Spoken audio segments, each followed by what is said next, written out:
Yes, Roma wines taste better because only Roma selects from the world's greatest wine reserve for your pleasure. And now, Roma Wines, R-O-M-A. Roma Wines present Suspense. Tonight, Roma Wines bring you Miss Virginia Bruce in Night Comes Riding, a suspense play produced, edited, and directed for Roma Wines by William Spear. Suspense, radio's outstanding theater of thrills, is presented for your enjoyment by Roma Wines. That's R-O-M-A, Roma Wines. Those better-tasting California wines enjoyed by more Americans than any other wine. For friendly entertaining, for delightful dining. Yes, right now a glassful would be very pleasant, as Roma Wines bring you Virginia Bruce in a remarkable tale of Suspense.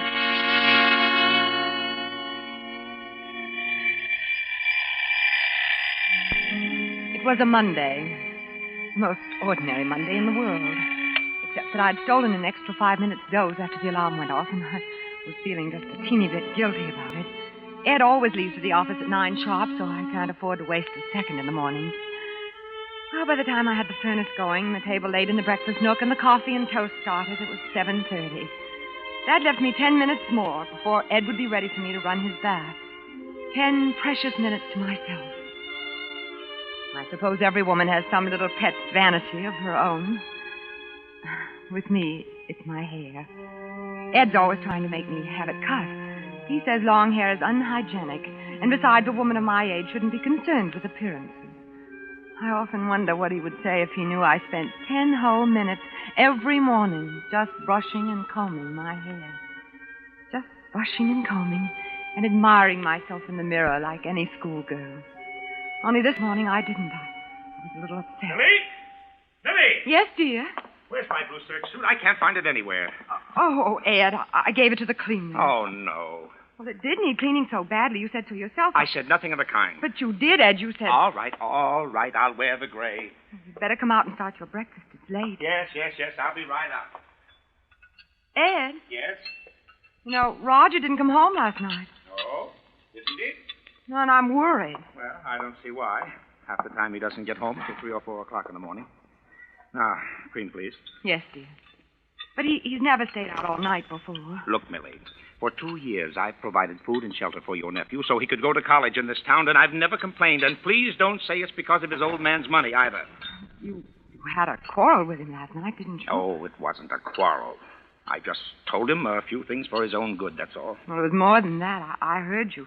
You fought with him. I didn't fight with him. There was a little scuffle, maybe. There was blood on the lapel of your suit, too. All right, there was. Say, what are you driving at, anyway? Nothing yet. I'm just wondering why Roger didn't come home. Well, don't worry. He'll show up. Well, I gotta be going. Well, it's only 8:30. I've got to walk today. I had trouble with the car last night. Say, that reminds me, Millie.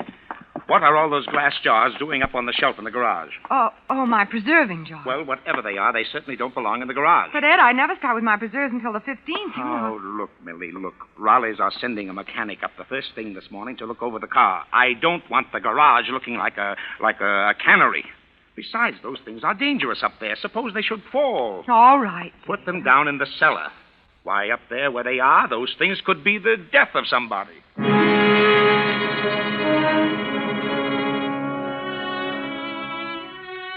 By the time I'd washed up the breakfast things and fed Bobby's my pet canary, it was 10 o'clock. Suddenly I remembered those wretched preserving jars. I was just starting on them when I got a glimpse of something out of the corner of my eye in the shadows behind me. I spun around, my heart pounding away 10 to the dozen, and then I saw it. The hand hanging out of the open window of the car. A very still, white hand. Roger's hand. It was cold when I touched it.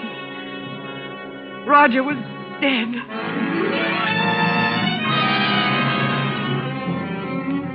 don't know quite what happened after that. I know I was running away from that awful darkness and out into the sunlight of the yard, and I was screaming, I guess. Then I must have fainted. Because the next thing I knew, there was a little crowd of people standing around, and someone was holding me in his arms, and that was Duncan. It's all right now. Oh, he's dead. He's dead. It's all right, Mrs. Anderson. It's all right now. Who are you? What? You don't know me, Mrs. Anderson. My name is Duncan Shaw. You fainted. The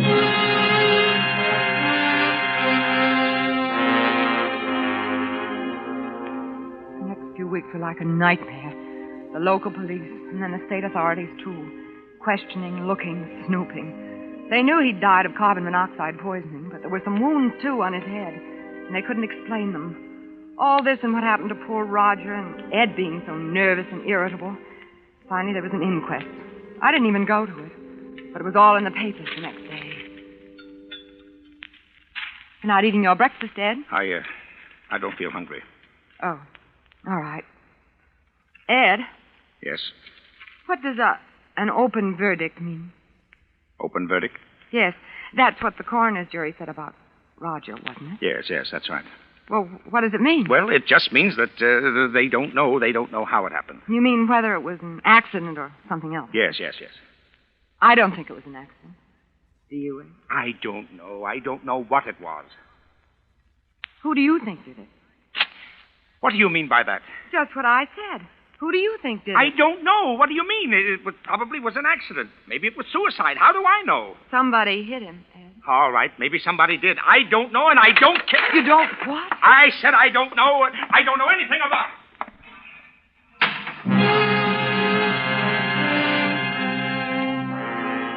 I didn't say anything more. I just watched him as he stormed down the path to the garage. I suppose it was the way I felt about Ed that was the reason for what happened next. I mean, I'd always felt that way about Ed in some ways, I guess, but now it was different and worse. That morning, I was taking a basket of old junk out to the tool shed, and it was heavy, and maybe I wasn't looking where I was going, but as I came around the corner of the house, I ran right into someone who grabbed me by the arm. Oh, I'm sorry. Let go of me. I'm sorry. What do you mean by frightening me this way? I didn't mean to frighten you. Well, what are you doing around here anyway? You don't remember me, do you? No, I certainly do not. I picked you up that day you fainted. I just came around to offer my condolences. Oh, well, thank you. Here, let me help you with that. Oh, no, please don't bother. Oh, it's no bother. Got nothing better to do. Oh. See, I'm a member of that growing army known as the unemployed. Oh, I see. Where do you want the stuff put? Please, I wish you wouldn't. Oh. Very well, I'll be going then. I hope you'll forgive the intrusion. Oh, your foot. Well, what about it? Well, when I dropped the basket, I hadn't realized it. No, dear lady. I'm afraid this wound goes back a little farther than that. Oh, I am sorry. Please forgive me. Oh, it's all right. But really, I feel terrible. A veteran and no job. And here I've been... There must be something I can do to make up for... Oh, don't feel that way. Perhaps... Believe me, this isn't charity. Perhaps you'll let me make you some breakfast. Breakfast? Well, Well, then, that's settled. Come along. You must be a stranger in these parts. You might call me that. What in the world ever brought you to a little out-of-the-way place like Richmond? Oh, this and that. Anything more you'd like to know? No. You mustn't think that I... Well, here we are. Just sit down and make yourself comfortable, and I'll have something ready in a jiffy. I've been rude. I'm sorry. You're terribly nice, Mrs. Anderson. Oh, not at all. Tea or coffee, Mr... You know, I've forgotten your name. Shaw. Duncan Shaw. And, tea. You know, Mr. Shaw, I've been thinking, and No, I won't be offended. Well, it's just that, my husband's always talking about the state the garden's in, and I never seem to have time to do anything about it myself, and there's a lot of other things, like the mailbox and the fence in the back that's falling apart, and, well, You're sweet. Of course, I couldn't pay very much, so if it's going to interfere with any other plans... No, I don't think it would interfere with any other plans. I don't think it would interfere at all.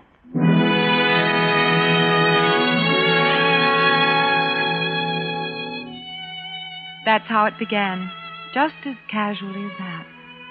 A few weeks ago, I could never have done such a thing. I'd have worried about what Ed would say and how I was going to tell him, or felt guilty and ashamed that I was keeping a secret from him.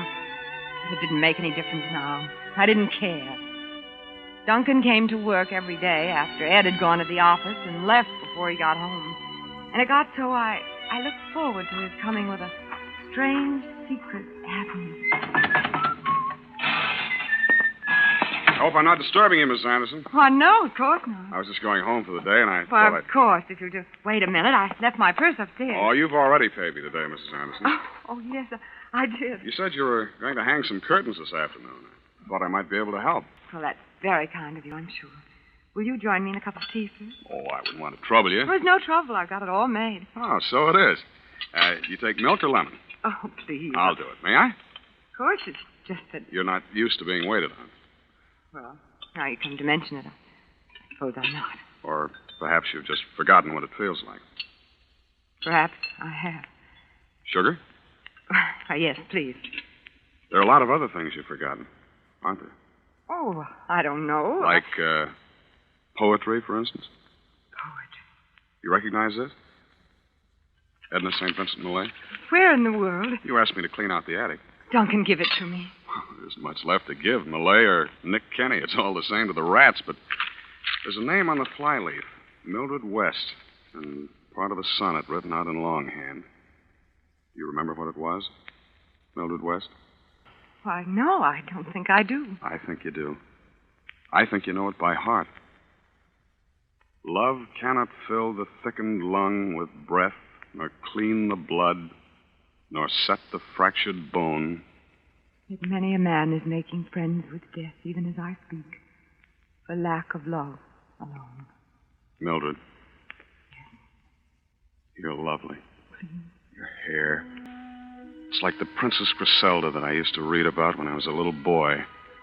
I used to pretend I was her knight in shining armor, and one day I would come riding up and rescue her from the dark tower. You see, she was a prisoner, too. Oh, no, Duncan. No. And all this time, you've been like her, waiting to be rescued, waiting to escape. Haven't you, Mildred? Haven't you?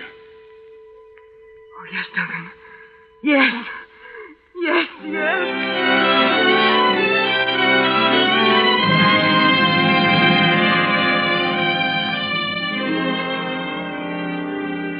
Oh, Duncan, I'm afraid. Of what? Of being happy? No, only of how it will end. Why does it have to end? It will. And then I'll want to die. There's somebody at the door. It must be Ed. I'll go. Wait, you don't have to. I've been going to tell him anyway. Now's as good a time. Tell him. Millie, where's the... Oh, Ed, this is Duncan Shaw. Duncan Shaw? Yes, he's been doing some work around the place. Oh, he has he? I'll be going, Mrs. Anderson. I'll see you tomorrow, Duncan. We'll talk about that later. There's nothing to talk about, Ed. Isn't there? Well, I don't want him around here. Why not? I don't like strangers hanging around here. Haven't there been enough of them already? How do you know that he isn't... You sound almost as though you had a guilty conscience, Ed. Guilty conscience? What do you mean? Guilty of what? I haven't put a name to it, Ed, but I could. What are you talking about? Murder.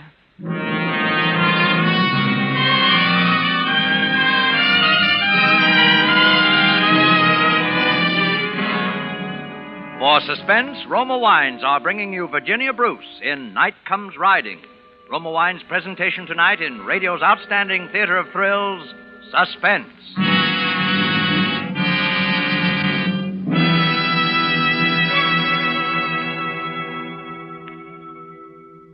Between the acts of Suspense, this is Truman Bradley for Roma Wines.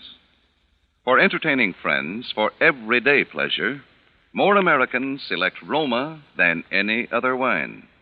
That's because you enjoy an important difference in Roma, an extra dividend of pleasure in fuller bouquet, richer body, and better taste. To bring you superior wines, better tasting wines, Roma selects from California's choicest grapes. Then, with ancient skill and wine-making resources unmatched in America, Roma master vintners guide this grape treasure, unhurriedly, to tempting taste perfection. These choice wines are placed with mellow Roma wines of years before, and from these reserves, the world's greatest reserves of fine wines, Roma later selects for your pleasure. So why not enjoy a Roma California wine tomorrow? Whether your favorite is sherry or port, muscatel or tokay, you'll find any wine by Roma is better tasting wine. That's Roma, Roma wine. Your best buy in good taste. And now, Roma Wines bring back to our Hollywood soundstage Virginia Bruce as Mildred Anderson, Wally Mayer as her husband Ed, and Howard Duff as Duncan Shaw in Night Comes Riding, a tale well calculated to keep you in suspense.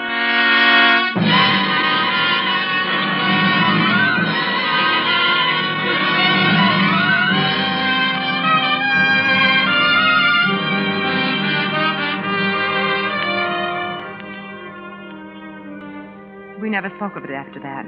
We never spoke of much of anything. I knew he'd hated Roger. I knew he'd fought with him. And I'd accused him to his face of killing him.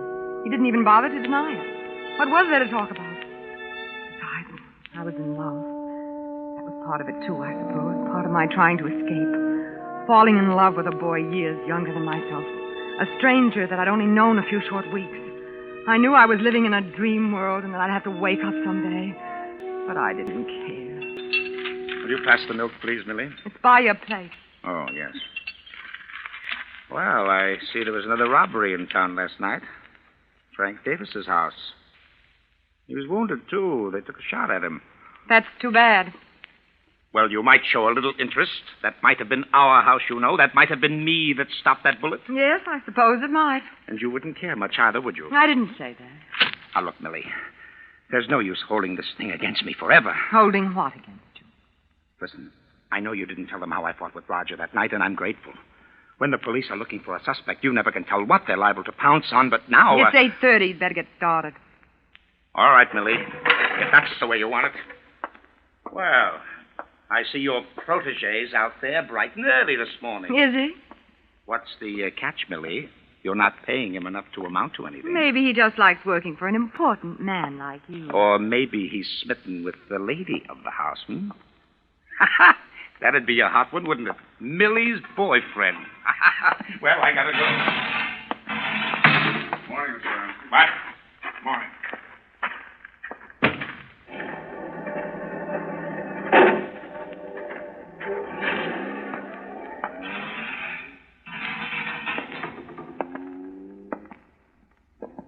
Hello, Griselda. Hello, Duncan. You're beautiful. Had your breakfast? Your hair is beautiful. I'll fix you something. No, wait. Don't you want breakfast? Mildred, I want to talk to you. What? So serious? Yes, serious. What is it, Duncan? I've lied to you, Mildred. Lied to me? Yes. In the first place, I'm not a veteran. Oh, well, what difference does that make? And this gimpy leg, this limp, I didn't get it in the war. I had it long before, and that's why I wasn't in the war. Why, Duncan, why should that make any difference? Listen, remember the time I told you the fairy story, that first time about the Princess Griselda? Of course. I should have told you another story right then. Does it have a happy ending? No. Then I don't want to hear it. Well, you've got to hear it sooner or later. Oh, Duncan, please, if it's... Now, listen. Once upon a time, there was a little boy. He wasn't much different from any other kid born on the wrong side of the tracks. Then, he just happened to be behind the door when the silver spoons were passed out. But he didn't care, and he did have one break. He had an older brother, Mike. Mike was my whole world until he was killed. Oh, Duncan. We hadn't been doing anything wrong, just a gang of kids playing cops and robbers with an old warehouse for props, but to him we were fair game. Maybe we did run away, and it was wrong, but we were just kids, scared kids, so we ran. That's when he started shooting. The first shot winged me in the leg. The next one caught Mike in the shoulder and knocked him down. Who started shooting, Duncan? Your husband. Mike fell forward on his knees. I can still see him, just a kid on his knees in the dirt. And then the next shot was a bullseye. It hit him right in the middle of the back. I wanted to kill him then, but I knew I didn't have a chance. He was a big slob with a gun in his hand protecting the community, and I was just a kid, but I swore then that someday You'd kill him. Yes. And that's why you came back. Yes. And that's why you came to me and... No, Mildred. That was something I hadn't planned on. You see, I fell in love with you. That sort of makes a difference. Killed Roger, too. I know it now. That's another reason. I couldn't say anything before, but... But murder? What's the difference, what you call it? No difference. And after a while, we could go away. No one would ever know. We could really be together, really be free. Oh, free? But Well, we'd have to plan it that way. Something simple, accidental. Duncan. I know. It's horrible to even talk about it, but... No, Duncan, it can be simple. You mean you... Listen, he told me himself this morning. He was reading about the robbery last night. He said it could have been our house. He said it could have been him. Sure. Shot while protecting his home. An accident, one of those things. Does he still have a gun? No. We better do it soon. Yes. Tonight.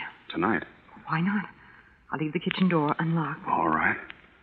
What time? He's always asleep by 12. Duncan. Yes? You're not afraid, are you? Because I'm not. Not anymore. Afraid? No. Just glad. Because at last I'm going to kill him.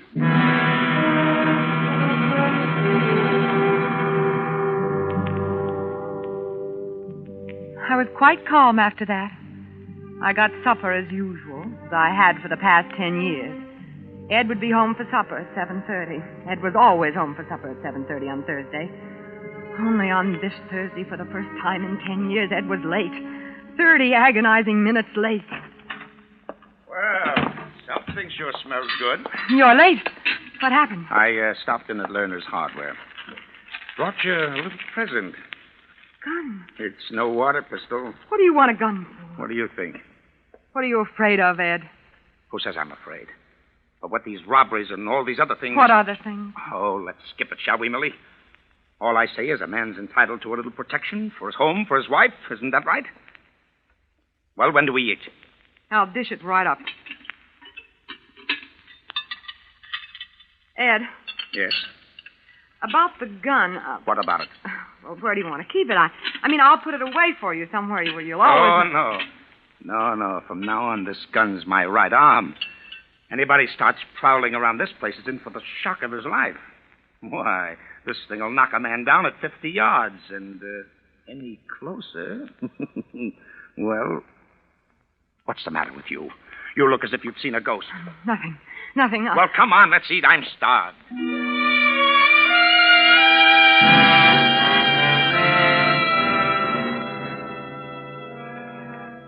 He kept it right next to his plate all through dinner. Finally, after about an hour of listening to the radio, he got up to go to bed, and he took that gun with him.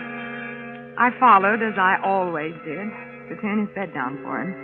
And as I came into the room, I saw him putting it under his pillow. After that, it seemed hours and hours lying in the dark, watching the luminous hands of the little bedside clock creep on to 11, 11:15, waiting until I was sure he was asleep.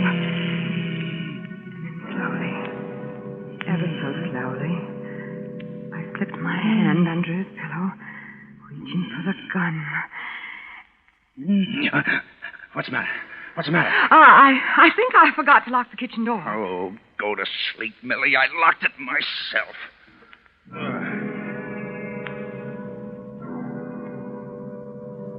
I looked at the clock.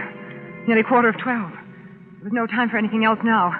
I slipped out of bed and down the back stairs to the kitchen as quickly and as silently as I could. I was just pushing open the screen door when I felt a hand like a vice close on my arm. Are you out of your mind? Oh, Duncan, you've got to get away from here quickly. Oh, have I? But he's got a gun. He got it this afternoon. He's got it with him now. So that's it. I never thought you'd go through with it. Duncan, listen to me, please. He'll kill you. You listen to me. I'm doing the killing tonight. Don't think you can save him at the last minute. Nobody can. What do you think I made love to you for all these weeks? What? Do you think it was fun playing Iceman to a frumpy housewife? Oh, Duncan. You might as well know it. You might as well know all of it. It was me that killed your nephew, too. I thought he was your husband. Now, get out of my way before I kill you, too. Duncan, listen to me. I don't care. I don't care what's happened. But if you go up there, he'll kill you. And I don't want you to die. Maybe I still love you. Maybe I'm crazy, but I don't want you to die. Please. Let go of me. Duncan!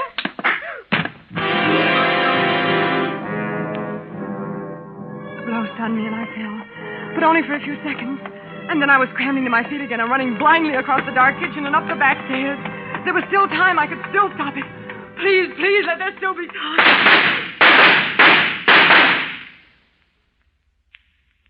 Suddenly it was quiet. Deathly quiet. Then the lights blazed on in my eyes, and from what seemed a million miles away... Millie! Millie! I heard someone calling my name. Millie, I got him. The burglar, I got him. It's all right, Millie. He's dead. Yeah, dead in the mackerel. Look. Well, what do you know? It's your boyfriend, Millie. Your boyfriend, Duncan Shaw.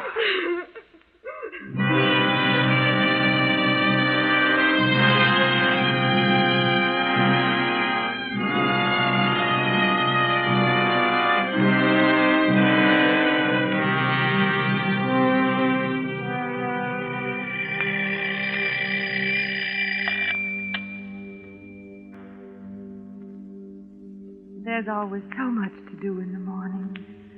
The furnace and Ed's breakfast and his bath. I can't afford to waste a second. Somehow I just don't have time anymore to brush my hair. It's too bad. Because I've always had lovely hair.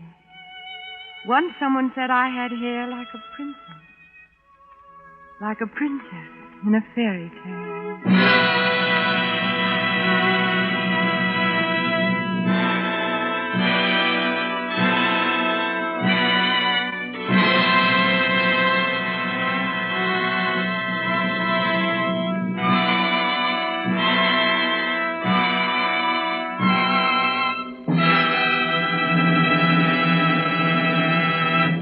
Suspense. Presented by Roma Wines. R-O-M-A. Roma. America's favorite wines. Our star of the evening, Virginia Bruce, will be back with us in just a moment. This is Truman Bradley inviting our new Suspense listeners to discover what our regular listeners already know. That there's an important difference in Roma wines. A difference you enjoy in fuller bouquet, richer body, and better taste. Yes, Roma wines taste better because Roma selects better tasting wines from the world's greatest wine reserves. That's why more Americans enjoy Roma than any other wine. For a tempting taste treat tomorrow, serve Roma California Sherry. Perfect first call for dinner, delicious for entertaining any time. And now, Virginia Bruce. Thank you, Truman. I just want to tell our listeners how much I've enjoyed appearing on Suspense. And how much I think they'll enjoy next week's Suspense show, starring Angela Lansbury. Good night, everyone. Tonight's Suspense story was written by Pamela Wilcox. Next Thursday, same time, you will hear Miss Angela Lansbury as star of Suspense. Produced and directed by William Spear for the Roma Wine Company of Fresno, California.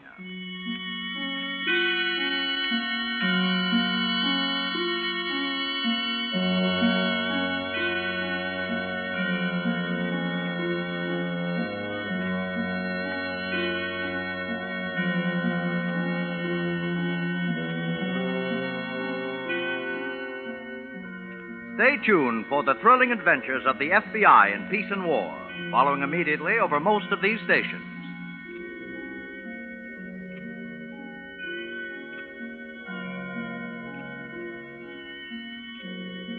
In the coming weeks, Suspense will present such stars as Hume Cronin, June Havoc, and others. Make it a point to listen each Thursday to Suspense, radio's outstanding theater of thrills.